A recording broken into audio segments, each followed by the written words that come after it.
Hello everyone, welcome to nursing chronicles channel. आज के इस वीडियो में हम upcoming RRB nursing superintendent exam के लिए मल्टीपल चॉइस क्वेश्चन को सॉल्व करेंगे। आज के सीरीज का फर्स्ट क्वेश्चन ही हमारा, which is the most appropriate nursing position for an infant with hydrocephalus awaiting shunt surgery. यहाँ पर हमें एक इन्फेंट दिया गया है जिनको की हाइड्रोसिफिलिस है और यहाँ पर अवेटिंग है शंट सर्जरी। तो इस कंडीशन के अंदर हमारा मोस्ट अप्रोप्रिएट नर्सिंग पोजीशन क्या रहेगा? Option A supine, option B prone, option C semi Fowler, option D side line. Right answer रहेगा हमारा यहाँ पर option C semi Fowler position. अगर हम बात करते हैं सुपाइन पोजीशन की, तो सुपाइन पोजीशन के अंदर हमारा आईसीपी जो है वो इंक्रीज होगा, इसीलिए हम सुपाइन नहीं प्रोवाइड करते हैं। नेक्स्ट रहेगा हमारा prone position. Prone position suitable नहीं है क्योंकि इसमें एयरवे ऑब्स्ट्रक्ट हो सकता है। नेक्स्ट है हमारा सेमी फाउलर पोजीशन, जो कि हमारा करेक्ट आंसर है।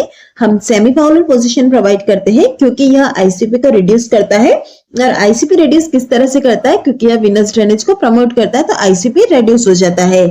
इसीलिए अगर अवेटिंग है शंट सर्जरी तो वहां पर हम कौन सी पोजीशन देंगे? Semi Fowler position. नेक्स्ट आएगा हमारा side line position. Side line position be not specific for ICP relief. Next question है हमारा, a client is diagnosed with organic brain disorder, the nursing care should include.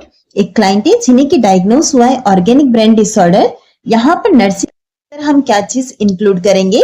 Option A organized safe environment, option B long extended family visits, option C detailed explanation of procedures, option D challenging educational programmes.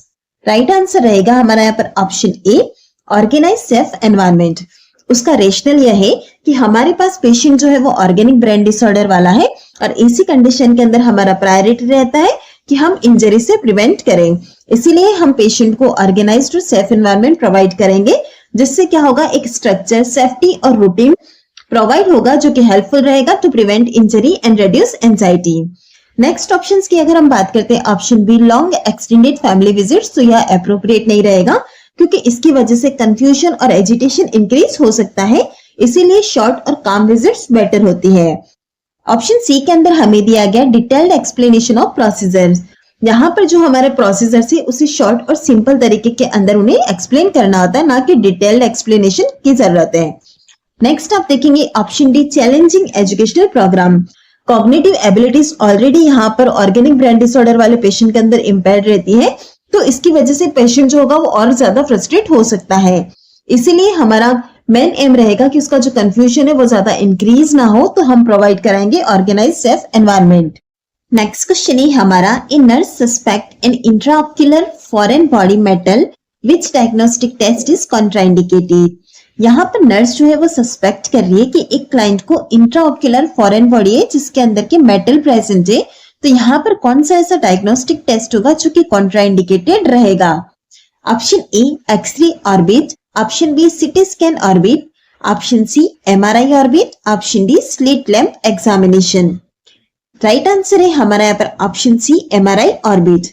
जब भी कोई metal का intraocular foreign body रहता है तो वहां पर MRI जो रहता है वो कॉन्ट्राइंडिकेटेड रहता है।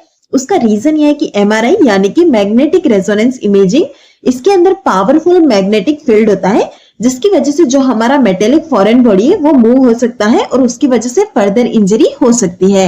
इसीलिए जब भी अगर मेटल फॉरेन बॉडी प्रेजेंट है इंट्राऑक्यूलर में, तो वहां पर एमआरआई ऑर्बिट जो रहता है वो कॉन्ट्राइंडिकेटेड रहता है। चलिए अब हम यहाँ पर पेनिट्रेटिंग मेटेलिक आई इंजरी के अंदर इंपॉर्टेंट पॉइंट्स को देख लेते हैं, जो कि हमारे एग्जाम पॉइंट ऑफ व्यू से इंपॉर्टेंट रहेंगे। जब भी हमें दिया जाए कि पेनिट्रेटिंग मेटेलिक आई इंजरी, तो वहां पर हमें हमेशा याद रखना है कि हमें ऑब्जेक्ट को एट बेड साइड जो है रिमूव नहीं करना है। नेक्स्ट है हमारा apply rigid I shield not pressure bandage. यहाँ पर हमें प्रेशर बैंडेज को नहीं यूज में लेना है, बल्कि रिजिड आई शील्ड जो होती है उसे अप्लाई करना है। एमआरआई को अवॉइड करना है, रीजन हम ऑलरेडी प्रीवियसली देख चुके हैं। इसी के साथ ही हमें प्रिपेयर करना है फॉर इमरजेंसी सर्जरी। नेक्स्ट आएगा हमारा, क्योंकि हमारा पेनिट्रेटिक मेटेलिक आई इंजरी है तो यहाँ पर हमारा सिस्टमिक आईवी एंटीबायोटिक्स और टेटेनस प्रोफाइलैक्सिस भी इंपॉर्टेंट रहेगा। उसके बाद अगर हम बात करते हैं इस कंडीशन के अंदर कौन सी पोजीशन देनी चाहिए, तो हम हेड एलिवेट करते हैं और उसका रीजन ये होता है जो हमारा इंट्राऑक्यूलर प्रेशर होता है वो रिड्यूस करना होता है, तो इसीलिए हम हेड एलिवेशन पोजीशन प्रोवाइड करते हैं। नेक्स्ट क्वेश्चन है हमारा, which of the following is a feature of late dumping syndrome. निम्न में से कौन सा लेट डंपिंग सिंड्रोम का फीचर है? Option A hypoglycaemia, option B hypertension, option C vomiting, option D jaundice. Right answer रहेगा हमारा यहाँ पर ऑप्शन ए हाइपोग्लाइसीमिया। अगर हम बात करते हैं यहाँ पर हाइपरटेंशन की, तो डंपिंग सिंड्रोम के अंदर हाइपरटेंशन नहीं बल्कि हाइपोटेंशन होता है। नेक्स्ट आप देखेंगे वॉमिटिंग और जॉन्डिस, जो कि हमारा डंपिंग सिंड्रोम से रिलेटेड नहीं है। अब बात करते हैं हम हाइपोग्लाइसीमिया की। फर्स्ट ऑफ ऑल आप क्वेश्चन के अंदर देख सकते हैं डंपिंग सिंड्रोम का यहाँ पर लेट डंपिंग सिंड्रोम का फीचर पूछा गया है, इसीलिए हमारा राइट आंसर हाइपोग्लाइसीमिया रहेगा। फर्स्ट ऑफ ऑल हम बात करते हैं कि डंपिंग सिंड्रोम क्या होता है। डंपिंग सिंड्रोम एक कॉम्प्लिकेशन है गैस्ट्रिक सर्जरी का, जिसके अंदर क्या होता है, फूड जो होता है वो काफी क्विकली मूव कर जाता है स्टमक से स्मॉल इंटेस्टाइन के अंदर।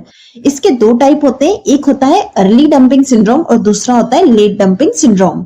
अर्ली डंपिंग सिंड्रोम का ऑनसेट जो होता है वो 15 to 30 मिनट्स आफ्टर मील होता है और लेट डंपिंग सिंड्रोम जो होता है उसका 2 to 3 आवर्स आफ्टर मील होता है। और लेट डंपिंग सिंड्रोम का फीचर हमको देखने को मिलता है हाइपोग्लाइसीमिया। अगर वही बात करते हैं अर्ली डंपिंग सिंड्रोम की, तो वहां पर हमें डायरिया का कंडीशन देखने को मिलता है।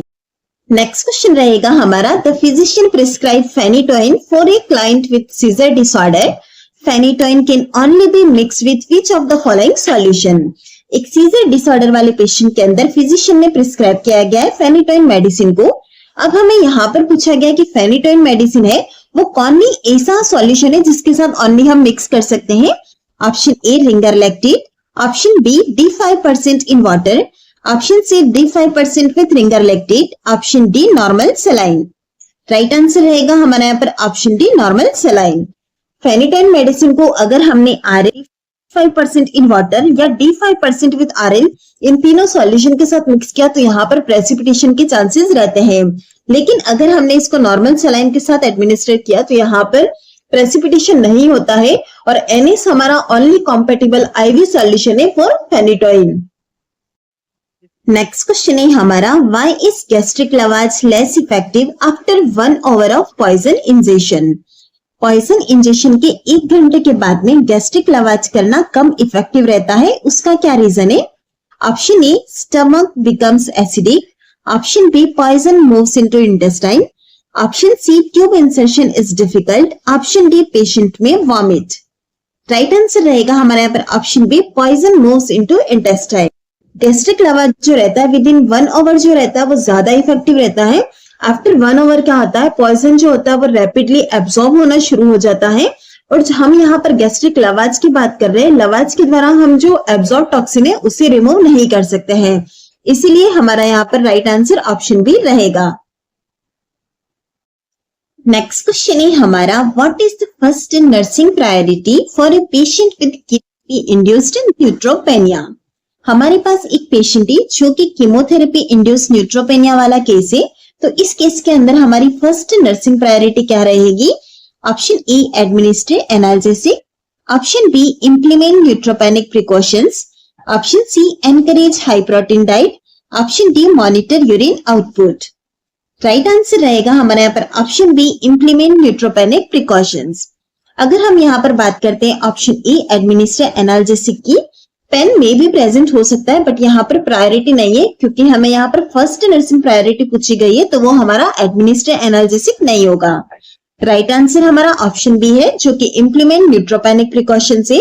न्यूट्रोपेनिक प्रिकॉशंस के अंदर क्या क्या आता है, स्ट्रिक्ट हैंड हाइजीन आता है, limit visitors, avoid fresh flower और फ्रूट्स, और इसी के साथ ही प्रोटेक्टिव आइसोलेशन। यह सारी हमारी न्यूट्रोपेनिक प्रिकॉशंस होती है जिन्हें की हमें इम्प्लीमेंट करना है।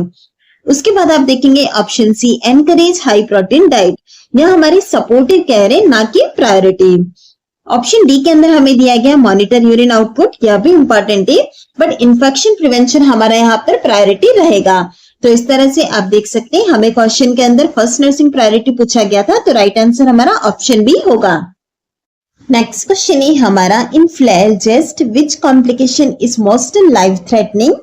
फ्लेयर चेस्ट की कंडीशन के अंदर कौन सा ऐसा कॉम्प्लिकेशन है जो कि लाइफ थ्रेटनिंग होता है। Option A mild bruising, option B pulmonary contusion with hypoxia, option C rib tenderness, option D subcutaneous emphysema. Right answer रहेगा हमारा यहाँ पर option B pulmonary contusion with hypoxia. अगर हम बात करते हैं फ्लेल चेस्ट की, तो पल्मोनरी कंट्यूशन जो होता है वो मोस्ट डेंजरस कॉम्प्लिकेशन है फ्लेल चेस्ट का, क्योंकि इसकी वजह से हाइपोक्सिया, रेस्पिरेटरी फेलियर और इवन डेथ तक हो सकती है अगर हमने इसको मैनेज नहीं किया तो।